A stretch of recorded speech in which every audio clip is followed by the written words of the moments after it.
Canada বিএনপির উদ্যোগে জুলাই জাগরণ প্রামাণ্যচিত্র প্রদর্শন ও আলোচনা সভা অনুষ্ঠিত হয়েছে। মন্ট্রিয়ালের একটি হলরুমে আলোচনা সভায় বক্তারা বলেন, জুলাই আন্দোলনের সুফল কোনোভাবেই নষ্ট হতে দেওয়া যাবে না। বিস্তারিত থাকছে মোয়াজ্জেম সাজুর রিপোর্টে।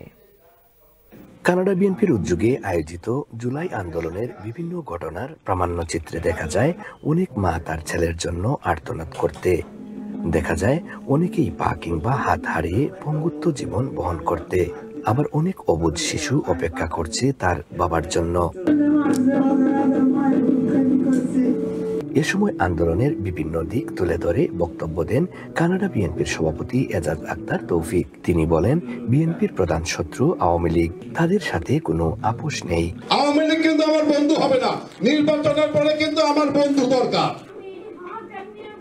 জুলাই আন্দোলন নিয়ে কানাডা বিএনপির নেতারা বলেন, বাংলাদেশের শিক্ষার্থীদের এই আন্দোলন একটা অভূতপূর্ব ঘটনা। তাদের এই আন্দোলন সারা জীবন শ্রদ্ধা, ভালোবাসা ও আবেগের সঙ্গে স্মরণ করবে দেশের মানুষ। জুলাইয়ের স্বাধীনতা এটা কোনোভাবে ধ্বংস হতে দেওয়া যাবে না। সম্প্রতি বিএনপির ভারপ্রাপ্ত চেয়ারম্যান তারেক রহমানকে নিয়ে এনসিপির নেতার কটূক্তির প্রতিবাদও করেন কানাডা বিএনপির নেতারা। তাদের সমালোচনা করেছে, সে আমার ছেলের বয়স থেকে এখনো ছোট। আপনারা এসেছেন, আপনাদের কথা তারেক রহমানের বিএনপির কোনো কিছু যায় আসে না।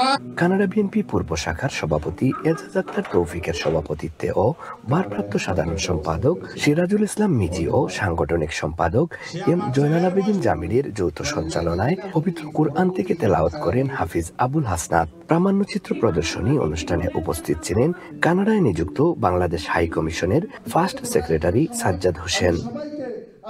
কানাডার মন্ট্রিয়াল থেকে Moazzem Saju, channel S news.